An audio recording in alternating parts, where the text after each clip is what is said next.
So today, Saturday, when I'm recording, it's 4 days away from when I'm going to watch Star Wars Episode 9, The Rise of Skywalker.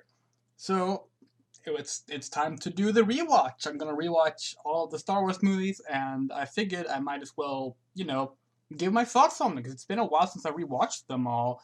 Probably since The Force Awakens came out, so that's 5 years. 4 years, it's 4 years. So yeah, uh, this is just me before I've seen any of the movies, and I'll be watching them throughout the coming 4 days, and I'll be sharing my thoughts. So, without further ado, I'm going in episodic order. Rather, I'm going in chronological order. Um, Mainly because that's just how I prefer to do it. There's no real deeper reason to it. So yeah, let's get on with episode 1. So, I just watched Star Wars Episode 1, The Phantom Menace. Or, well, I watched the Mörka Hotet, as it's called in Swedish. That means the dark threat. It's, yeah, it's not good. It's actually, fun fact, The Phantom Menace was the first movie I saw in theaters 20 years ago. I would have been 8 years old at the time. And me and my father, I think a friend from school. Yeah, I think a friend from school also was with us, and we watched Phantom Menace, because I really like the Star Wars movies, and of course new Star Wars was coming out, so I was like, yay, time to watch this. And as a kid, I liked it. Like, I thought it was okay. Now, as an adult, I've seen it a few times. I've actually seen it in theater again. I saw it in theaters when it released in 3D in 2012. And I watched that one with a Swedish dub. They actually dubbed it into Swedish. That Swedish dub has never been re-released. It's not on any home media, not on any streaming service. It's just not available. And I'm really sad about that, because while it wasn't good, it's still a Swedish dub. And why not include that on the Swedish Blu-rays, on the Swedish streaming websites? It's not like you're forced to listen to it if you don't want to, but I want that option. I'm really sad when Swedish dubs don't get archived. It happens a lot with anime in particular. I'm going off topic here, but Swedish dubs just get erased and no one cares about them, and it makes me so sad.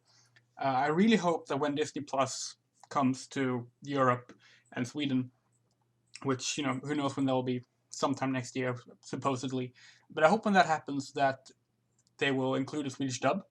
I don't think they will. Why would they? But it would, it's sort of the only chance for it to happen. I remember assuming that the Blu-ray release would happen, because the Blu-ray release, the second Blu-ray release came after the 3D release of Phantom Menace. So I was like, cool, I can finally watch Phantom Menace with the Swedish dub again. That'll be fun. It's just a fun thing to do for the sake of it. But no, you can't. But enough about the Swedish dub, although I'm more interested in that than the actual movie, The Phantom Menace.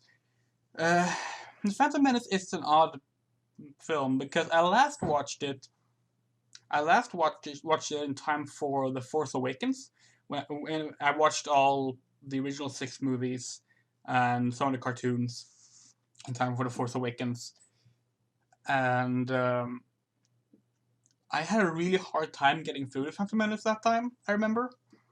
And it was much easier this time.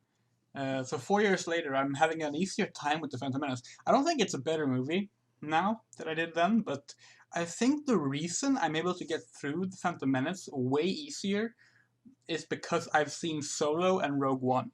Now, I'm not saying Solo and Rogue One are worse than Phantom Menace. I might after I rewatched them, but I'm not saying that right now. But they have this issue of identity. Now, Rogue One is a complete mess, and Solo just has no identity at all. It's just the most bland movie ever made. And as a result, I got really frustrated watching both. But The Phantom Menace, in spite of its badness, it has an identity. And it feels like it's the movie that Lucas wanted to make, and he got to make it without meddling from higher ups and stuff like that, because he was the higher up. Whereas, of course, Rogue One got tampered with by Disney heavily, and so did Solo. And I think that fact alone, the fact that Phantom Menace has this clear identity to it, just makes it a much easier watch for me. Because I can appreciate that about it, if nothing else. I'm sorry about my cat making noises in the background with a bell. With that said, I do feel like the potential of a good movie is in this movie. It's funny, I mentioned that how it's not been tampered with, and I appreciate that, but I kind of wish one aspect would have been tampered with. Now, there are two major issues with Phantom Menace. The first one is racism, and I mean that one should be dealt with just by not being racist. That means not having stereotypical Asian accents on the viceroys, or the viceroy. I don't know what that species of alien is called actually, but you know, the ones from the CIS Federation, Trade Federation. CIS is the system itself. But obviously, no, don't do that. Don't use, you know, stereotypical. What is the word for it? Well, stereotypical like Jewish big nose Watto and all this stuff. Like, no, don't do that. And finally, of course, Gungans. Don't have the Gungans talk like minstrel show characters. Like, that should be obvious. That's like the biggest issue with the movie, because it's just awful. It's just awful. And one sec. Someone doesn't want to be nice while I'm recording, so we're gonna have you sit here for a while.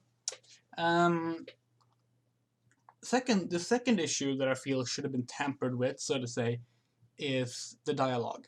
Now, I actually think the story itself, as it's told, is fine. I think that the actual developments in the movie, what happens, why it happens, all those things, the scene order, where the set pieces are, I like that. I think that's all fine. The problem is the dialogue, because the characters don't speak like human beings at any point. All the lines are so awkward. There are a few standout ones that I genuinely do like, and some of them are ones that are mocked, which I think is a bit sad. Like, let's go with you have when Anakin goes, "Oh, you're a Jedi Knight, right? I saw your laser sword." Now, I've seen Star Wars fans, 20 years later, still pissed off that Anakin called it a laser sword and not a lightsaber. But that makes sense. He's a 9-year-old kid. I remember when I was a 9-year-old kid, it was 1 year after seeing Star Wars Episode 1, and yeah, we called them laser swords because we weren't, like, deep into the lore of Star Wars yet, and they were laser swords. It made perfect sense to have the child be like, "Oh, cool, that's a laser sword." Like, I thought that was actually pretty brilliant. But no, the people hate that line apparently. There's the line where Padme is like, "Oh, are you a slave?" And Anakin goes, "I'm a person, and my name is Anakin." And it's like, that line is actually really good because it is very, very, very, very disrespectful to just like define someone by like their trait in that way. Like, she has not even gotten his name yet, and she's like, "Oh, you're a slave?" And like, yeah, that is pretty rude. And I like just the way Anakin shuts it down. Like, "I'm a person. Like, first of all, like, I'm your equal, and my name is Anakin." Like, I genuinely think that's a good line. And it's delivered well as well. Jake Lloyd got so much shit for ruining Anakin Skywalker, and I feel so bad for him because, considering the script, like, there are a few good lines here and there, but considering the script, he did a damn good job playing Anakin. way better than a lot of other children's actors do, and he gets so much shit for it. Um, and like there are jokes that work really well, and many of them that don't. Pretty much none of the ones with Jar Jar work well, because they're all just really tired slapstick, and that's about it. But like, I I chuckled when Anakin is like, "Go back." Oh, Qui-Gon told me to stay in the cockpit, so that's what I'm gonna do. Like, that's funny. Like the movie does have some charming moments. The problem is it has a really bad moment to moment dialogue. Like there's the moment where uh, the moment where Anakin is set free, I think it is. Like his mother is like, "You are able to bring hope to so many people," or something, and it's just like it doesn't connect to anything going on in the scene. I'm sitting there like, how is this a good line? And that's the most common issue of the movie, is that the lines don't work. Um, so I think like had the script gotten like just a simple pass to make the dialogue flow and seem more genuine, and we took out all the racism, I think episode one would be much more fondly remembered. I think those are the things that really weigh it down.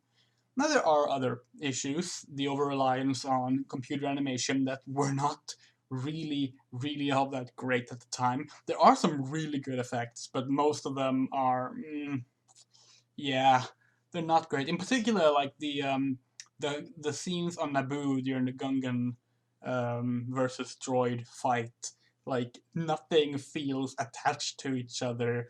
There's the bongo scene underwater, and like all the fish monsters just seem out of place. Even some of the puppetry is odd. The color grading is really bad in the movie. That was something that really struck me. I'm not sure if I don't know if I noticed that last time I watched it or not, but like the color grading is so off that even just regular shots of like a practical, puppet or something, or even a person in front of an actual like photographed scene, they've somehow made them look disconnected. Like it looks like a work print at times, and it's strange.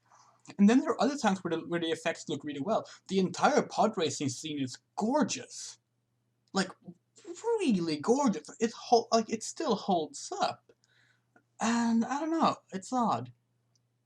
I do love that the pod racing scene pretty much only exists so that they could have a video game based on it, and that video game is still what everyone agrees is the best part of Episode One. Because Star Wars Episode One Racer is a fantastic game. Um, I particularly like the Dreamcast version myself. I think that game is on Steam now. I think maybe it's on GOG. It was made for new PC systems at least. I made me happy. Um, what else do I have to say about the movie? Uh, Darth Maul, of course, is really cool. I really like Darth Maul in Episode One. I do not like Darth Maul in the Clone Wars or Rebels. He's a bit more bearable in Rebels, but the Clone Wars I hated Darth Maul in. He's kind of like a reverse Boba Fett for me, because with Boba Fett, I never liked Boba Fett, and he dies before he really does anything, so he's just nothing. Darth Maul, on the other hand, I thought was really cool, and then he dies. But then they brought him back, and now I hate him because now he's not cool anymore. I don't know. I really didn't like his arc in the Clone Wars. Um, there's a lot in the Clone Wars I don't like. It's a lot I like as well, but like, uh, what else? What else? Ewan McGregor is probably the only one that makes even the bad lines work in this movie. Like he is really giving it his all in this performance. It makes sense why he became such a beloved part of the prequels afterwards, and why he's still going to be playing Obi-Wan, in the upcoming Disney Plus series, which I'm very excited about because yes, Ewan McGregor is a tremendous actor, and I want to see more of him as Obi-Wan. I'm happy about that. I don't know what else to say. Like the people rag on the politics in the movie. Like there's this one specific scene that's this big debate in the Senate that leads to Senator Valorum, Chancellor Valorum, um, getting a vote of no confidence, and then Senator Palpatine takes on the role of Chancellor, which of course is a key part of the story because that's how he starts getting control. And like people don't like that scene much. They call it boring because they're not here to see politics. I actually like it. I actually really like the politics scenes in all of the prequels because regardless if they might be boring or not, I think they're a really good reflection of real world politics at the time and still today, honestly. Like, the prequels weren't afraid to be political. They are clear allegories for real life political things. Most famously, episode 2 and episode 3, of course, is very much about the Bush administration. But even this first one, which was made before Bush took power, um, like it's clearly setting that kind of thing up. It's clearly criticizing the way that influence works in politics, and I think that is really admirable because the original trilogy, as great as it is, it never really tries to say much politically, except for totalitarianism is bad, imperialism is bad, fight the power. Like, cool. It doesn't need to say more. Cool.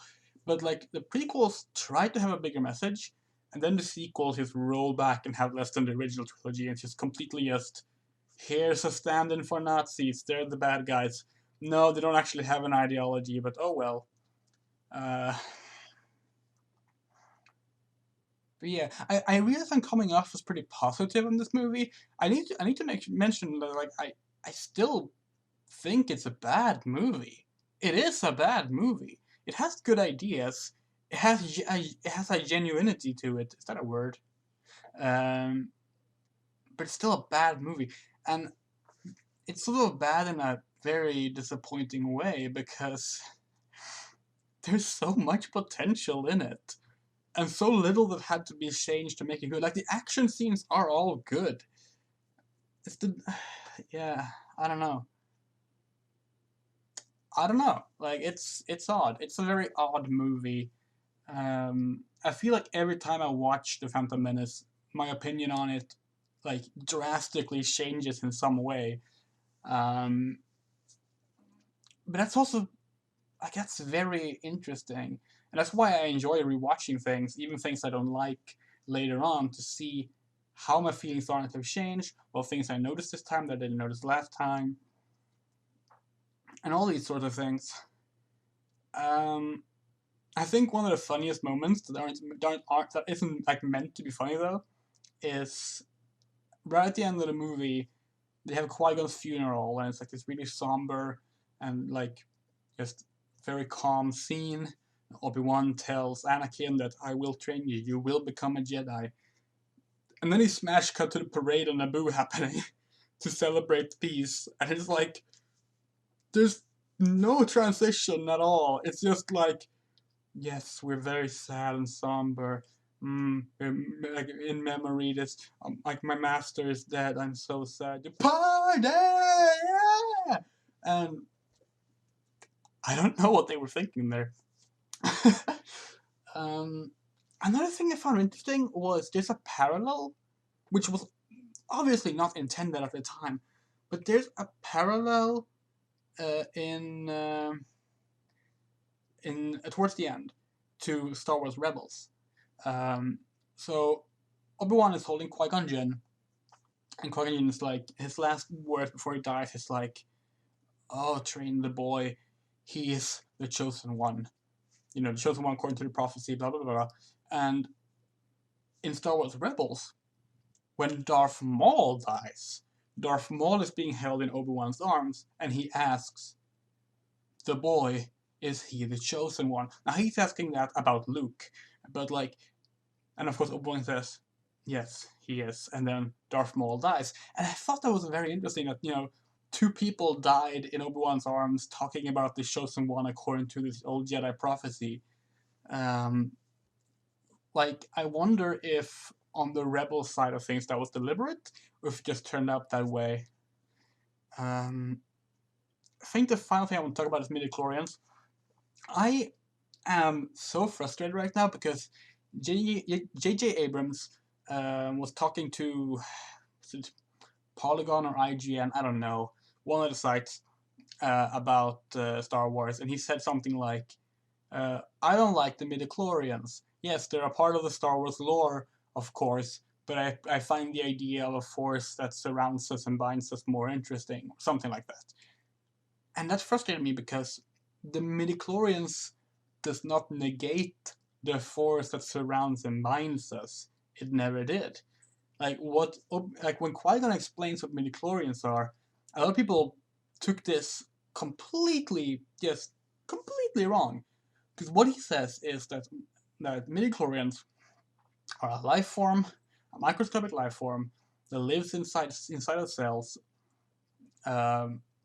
that serves as a conduit. I can pronounce that properly. Conduit for the Force.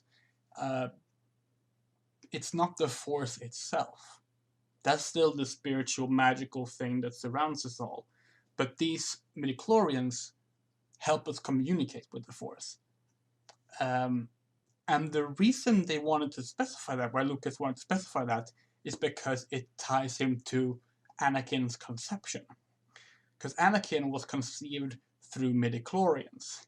He was made from midichlorians. Now, the movies only slightly referenced this. It was old expanded universe material that actually detailed it. But since they still reference it, it's still somewhat canon in some level. So basically what happened was someone, seemingly most likely Darth Plagueis, the Wise, he manipulated the midichlorians to create a living being out of midichlorians, basically creating this person that would be so adept to the Force that he would perfectly match up with the prophecy that the Jedi are looking for, the child that the Jedi are looking for, and as a result would be brought in by the Jedi, and then he would be able to corrupt him and get the most powerful Sith apprentice ever. Now, of course, Sidious, Palpatine, he kills Plagueis and does Plagueis' plan himself. It's that simple. That's why Shmi, Anakin's mother, says, there was no father. He just appeared. And I've seen some people try and argue that that's just a metaphor for, his father ditched them. But no, in the very next scene, or maybe I think it's the very next scene, Qui-Gon, no, it's not, it's later on, Qui-Gon literally states that it seems he was conceived by the midichlorians. They're pretty on the nose about that. So I actually like that part of the Star Wars lore, because it keeps the whole space wizardry magic thing part of the Force, while also giving us a very interesting conception to Anakin that doesn't need full detailing. We don't need a full origin story. We don't need a prequel movie telling us how Plagueis did this. Just knowing sort of how it worked out and how it's part of, Sidious's plan. I like that. I genuinely do. So when I hear J.J. Abrams say this, what I hear is that he didn't actually pay attention to the movie that he's making a sequel to. He's just paying attention to how fans misconstrued it. That doesn't fill me with much hope for how he's going to make a sequel. Now, thankfully, I did like The Force Awakens, so I'm sure I will like The Rise of Skywalker as well. But still, that bugs me a lot. And I think that's all I have to say about The Phantom Menace. It's a bad movie, but it has a lot of potential, a lot of good ideas, and I feel like one more pass on the script could have been enough to actually make it a genuinely good movie through and through.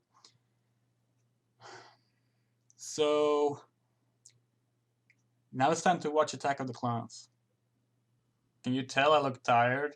Yeah, this is what Attack of the Clones does to you. Actually, it's what 2 hours of sleep does to you, in less than 2 hours of sleep does to you. Yeah, okay, so I watched Attack of the Clones, or Klonerna Anfaller, as it's called in Swedish. Okay, so my feelings towards this movie has not changed since last time I watched it. It is a very, very, very strange film. Basically, when it's at its best, it's genuinely like a fantastic film. Like I have blood here, huh? It's genuinely fantastic film, but it's rarely at its good. And when it's at its bad, it is so bad. It is so much worse than the Phantom Menace when it's bad. Um, Now, so the biggest issue with this movie, I feel, is that they split the plot in two. They split it up about like 20 minutes into the film, where Obi-Wan goes on one subplot to do a thing, and Anakin goes on one subplot to do a thing. And pretty much every scene involving Obi-Wan's plot is really good, and every scene involving Anakin's plot sucks. And one major issue, one of the biggest reasons, is that the writing for Anakin, it feels off. And he's supposed to be 19 years old. But he's written more like a 15 or 14-year-old. Like it feels like 5 years off. Like the way he's complaining, the way he's whining about how everything is so unfair, and Obi-Wan just doesn't understand, and all these things. It feels more, middle teenage years kind of stuff. And it honestly reads as pretty genuine for that. Like, if he was 15 years old, I would buy a lot of the stuff he's saying. It's just, yeah, that's teenage banter. That's teenage emotions for you. But he's an adult. He's 19. Like, and I get why. It's because they have to move along the romance with Padme, who is 24. Like, they couldn't move that along if he was 14 and she was 18. Like, that would be, not great. But with them both being adults, they can move the romance along, and that needs to happen because they need to have a child, or 2 children even. But it doesn't work. It really doesn't work. I'm annoyed by the blood here now. Oh well. And that's like the biggest issue. And again, it comes down to the dialogue. Like, had they written Anakin older, a bit more mature, but still, annoyed with how he's treated, which is very much how he's written in Episode 3, I think it would have been fine, but he's written just so tantrum-focused. And it kind of makes sense, because, he's having these nightmares about his mother. He isn't, like, being properly trained because you're kind of wary about him and all these things. But I don't know. Padme's writing isn't much better either. Like, you feel like at any point during, like, Anakin's flirting with her on Naboo, she's just, like, seconds away from going, "Sorry, Anakin, I'm not interested." And then suddenly, she's just about to kiss him. Like, it's like there's no actual progress between A and B. Like, it's just looks and feels awkward to about to kiss. And I don't know. It's really frustrating because, like, it's like this relationship is a key pillar in what, brings the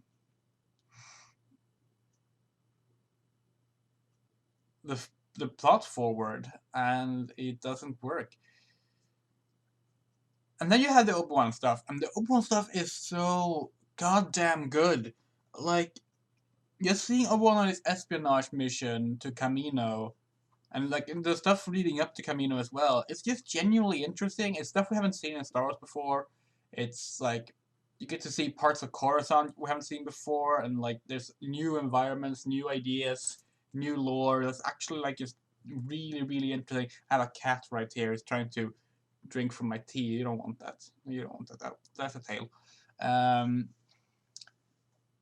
like, it's so good. Like I've said it before, but I consider um, the fight between Obi-Wan and Jango Fett on Kamino one of the best fights in the series. Now, when I said that last time, you know, it was before the Disney movies had come out. So there's been 4 new movies since I said that. And just to be clear, I stand by that. Like, it is that good. It's just so good. I love the fact that Obi-Wan gets disarmed and still holds his own against a Mandalorian. Like he does jump kicks and shit, and like I love when he just rips off Django's jetpack, so he like just slams into a wall. Like it's just this really brutal physical encounter that's so different from what we would normally see in a Star Wars film, and I really, really like it. It's so cool. Um, Hell, even the first set piece before they split up, when they like speed through nighttime Coruscant, like to get to this like it feels like a big city. It feels like something we haven't seen in Star Wars before. It's really, really cool. There is so much potential here. I know I said that about the Phantom Menace as well, but like they actually make use of that potential here, but only when Obi-Wan is around. The moment they remove Obi-Wan, the movie just falls apart. And then the rejoining happens. Well, actually, before the rejoining happens, you have the whole thing with the Tusken Raiders and Anakin's like first taste of the dark side, because his mother dies after being kidnapped by Tusken Raiders, and he goes on a genocidal rampage and kills every single Tusken Raider in that village. Not just the men, but the women and the children too. They're animals. No, and that scene is interesting because the scene itself is good. Like it's convincing, and it feels genuine that Anakin would dip into the dark side there. And it's a very dark scene. It is done seriously.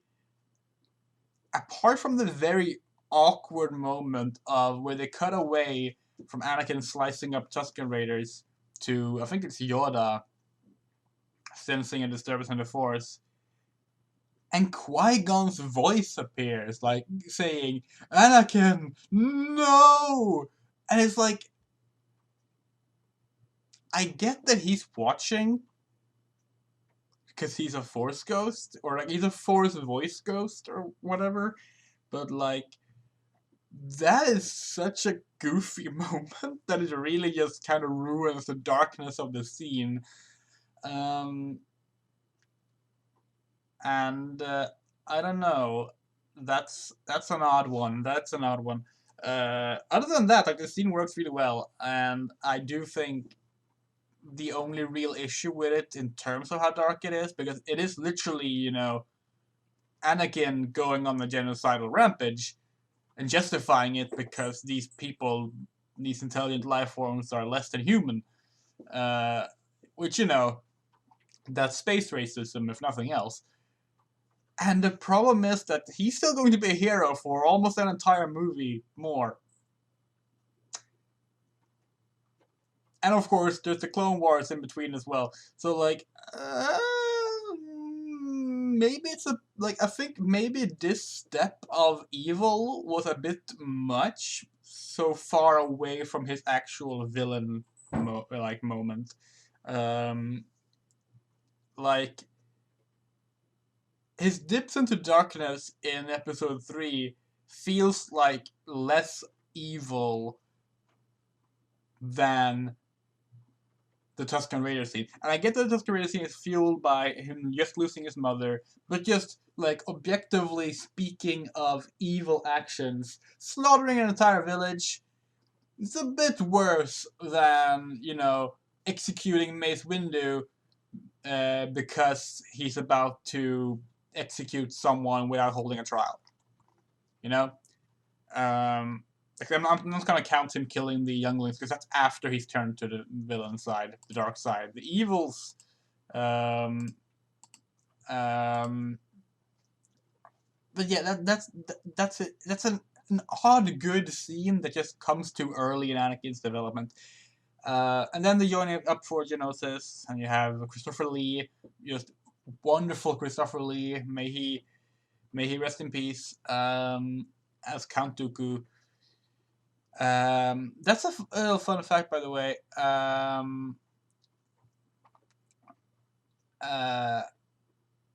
In the extended universe, there was they talk about Jedi Master Sifus Dyas, who was the one who placed the order for the clone army, and Obi-Wan's like, he's been dead for over 10 years, hasn't he? And they never really follow that up in the movie. But then, there's a moment when on Geonosis, Obi-Wan is hanging in this stasis prison thing, and Count Dooku comes in and is like, "Oh, my dear friend, oh, I'm so sorry. This is a mistake. Join me, and we will crush the Sith." And he's like, "I'll never join you," and all that fun stuff. And that that kind of stasis prison chamber is apparently what Sifus Dyas has been held in for 10 years, according to the EU. From what I remember, it's been a long time. Maybe he was actually killed by that point, but if I recall correctly, he's still held in that kind of chamber somewhere on Geonosis. There's a lot of interesting, all of Attack of the Clones is set up. And that's actually a problem with the film, is that nothing really happens. They just lead up to things happening. And those things happen, of course, it's mainly the Clone Wars. But even the stuff that doesn't happen in the Clone Wars don't really take effect until later. The fact that the Death Star plans were made on Geonosis, that the Geonosians were the ones who designed it. That doesn't have a payoff until the last season of Star Wars Rebels, which came out 2 years ago, I think. And this movie's from 2002. But in Star Wars Rebels, that's when we see that, oh, the Empire just went genocide and wiped out the Geonosians to basically leave no trace of the plans. And yeah. And there's stuff like that all over this film where there's interesting stuff that kind of doesn't get followed up on until other entries. And I mean that's fine. That happens a lot. This is a prequel. This is the middle entry in a prequel trilogy, after all. But I think it's kind of a mistake to make so much of this setup, because as a result, the only things that happen is the Anakin and Padme romance. That's the only vital stuff that specifically occurs in Attack of the Clones, and isn't just set up for later stuff. Arguably that's set up as well, but that romance is the worst written part. So it becomes this big issue where it just hangs like a cloud over the rest of the film. Even when the film is good, it still has this awfully written romance that that is not convincing, that doesn't work, and we're somehow told it's definitely working. Um, it's a shame. It's a shame. Uh, I I was actually kind of surprised that the final encounter in the film, which is Obi-Wan and Anakin and finally Yoda versus Count Dooku or Darth Tyrannus, uh, that fight is very understated. Now, coming off of Episode 1, which of course had Duel of the Fates, the big Darth Maul fight, which was just so over the top and all the flips, and Episode 3 has the fight between Obi-Wan and Anakin, which is even more ridiculous. And like up until now, like the big final fights have always been like the biggest and the most oof. Um, and then this one comes here with a very understated fight. Like, even when Yoda comes in and starts flipping around, it's still just like a one-on-one, in this small room fencing thing. And I kind of like that. It feels very much like a throwback to like A New Hope's lightsaber duel. Like, it's just so simple. Like, it's even when Anakin goes like dual wielding for a while, it's still just like standing in the spot, doing some swings and doing some defending. And yeah, I thought that was kind of neat. Like, it's kind of strange because you've had way cooler fights before near this part of the movie. Like the Jango Fett fight, which is absolutely amazing. Also, Jango Fett wins that fight. So he won a fight against a Jedi, and then during the big battle on Geonosis, he kills another Jedi. So he's won a fight against one Jedi and killed another Jedi. That alone makes him way cooler than Boba Fett. Just saying, Jango Fett is way cooler than Boba Fett. It was kind of funny seeing this movie now that The Mandalorian is airing, because you can't help but think about, oh, that's Mando, when Django is in full, suit up. Even though they're two completely different people, it just, in the back of your head, you sound like, oh, hey, it's the Mandalorian from the Mandalorian. And it's like, I thought that was kind of fun. There's actually some, like in the Clone War, the Clone Wars. I'm pretty sure it's the Clone Wars. They reveal that like Django is not like an actual proper elite Mandalorian soldier. Like the armor, for example, he's actually stolen. Like he is Mandalorian, as in the nationality of the planet. What is it called? I don't know. Like he is from Mandalore, but he's not, he's not supposed to wear that armor according to the traditions. He stole the armor and he's a traitor. But that to me just makes him even cooler, because that means that he stole a Mandalorian armor and did not get the formal Mandalorian command training, whatever, that you're supposed to go through. And he still goes 1-to-1 against Jedi Knights. And sure, Mace Windu decapitates him pretty quickly, but that's Mace Windu. Like, he is Mace Windu. He's supposed to be one of the most capable Jedi Knights in the history of Jedi Order, so, that makes sense.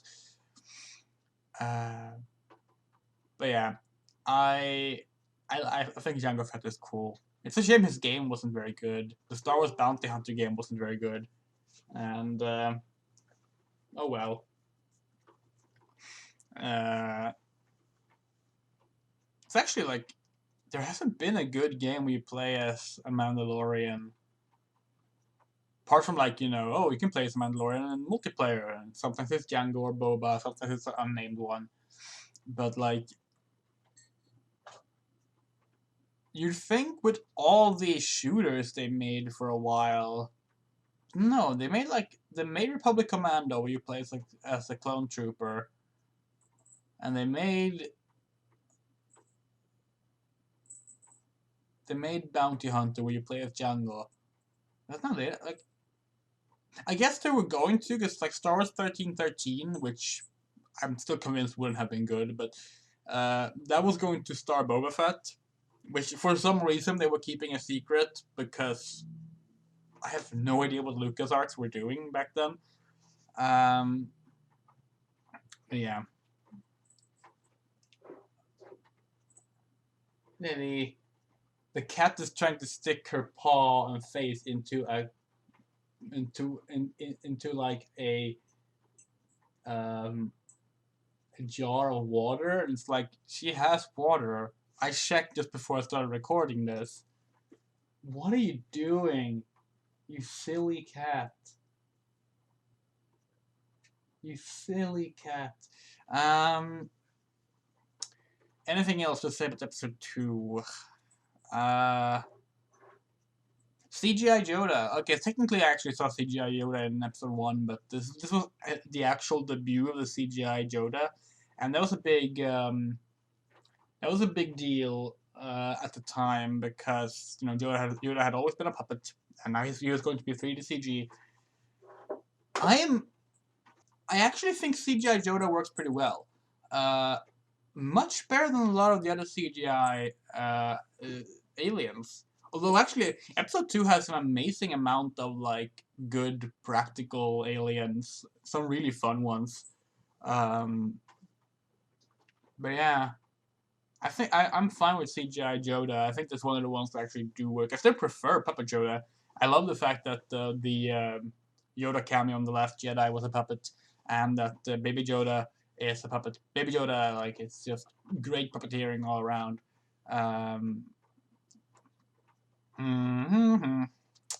Yeah, that's probably it for Attack of the Clones. What I would have done differently with it is I would probably have skipped the romance, because like there was always going to be something that adapts the Clone Wars, you know. So I would have had it take place a little earlier, like let's say 5 years earlier, 4 years earlier, something like that. So Anakin's a bit younger, so his teenage angst is a bit more relatable and understandable.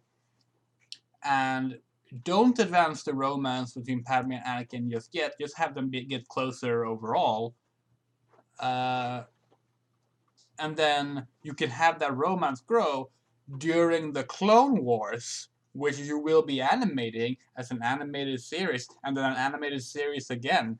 So, that's fine. And then do Revenge of the Sith. I think that would have solved a lot of the problems. Oh, one more thing. Why is this film edited outside of chronological order? Like, it's really odd. Like, you have Obi-Wan arrive at Kamino.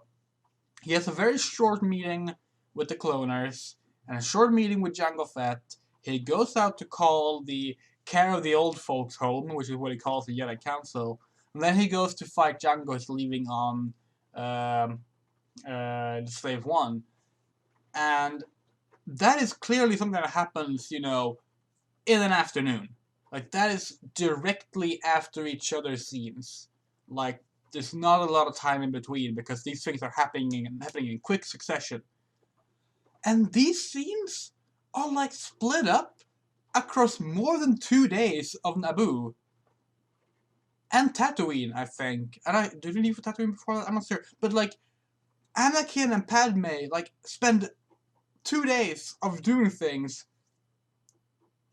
and it's interspliced with this, like, 3 hours tops sequence on Kamino, and it's like, why?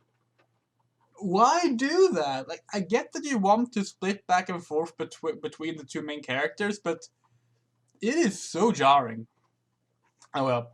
Anyway, next up is Revenge of the Sith, so that's actually my favorite Star Wars film, so that's going to be fun. And that was Revenge of the Sith, or Mörkrets Hämnd, as it's called in Swedish. That's Revenge of Darkness. Yeah, it's my favorite Star Wars film. It still is. Like, I'm not sure exactly what to say about this one. It's kind of hard to like say anything interesting about it because I just think it's good. Um, I think the effects mostly hold up really well. I think all the action scenes are really good. Even the ones that people think go on a bit too long, like the final fight. No, I just like it. It's good. I think the performances are really good. Ian McDiarmid. I'm not sure how his name is pronounced. In particular, just completely sells his performance as Palpatine in this one. Um, it's good. If I were to talk about things that I don't think are good, however, it's Padme. Um, so Natalie Portman, good actress. Uh, it's not her fault, but Padme as a character basically devolves with each entry. Like in the first I keep looking away because my cat is doing stuff.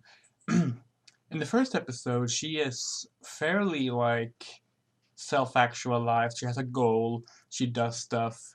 She takes charge and all these things.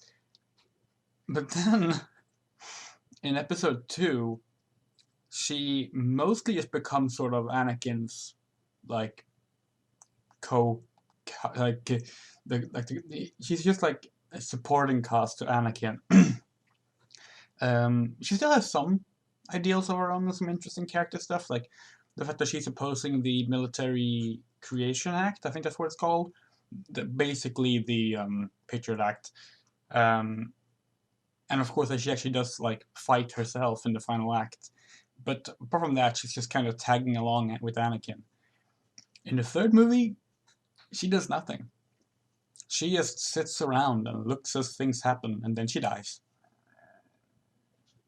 She only exists to be Anakin's wife in the third movie, and that really sucks because she deserved much better. And that's definitely like the biggest issue with Revenge of the Sith, in my opinion. Sorry, my throat is a bit fucked. um,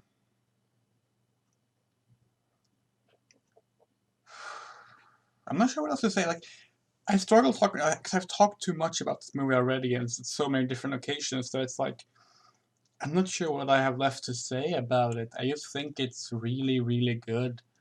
I genuinely do. Even the stuff that's goofy, I enjoy the goofiness of. Like, I don't mind that Anakin and Obi-Wan are surfing on magma on Mustafar. Like, yeah, it's silly, but it's fun. It's a Star Wars movie. It's supposed to be fun.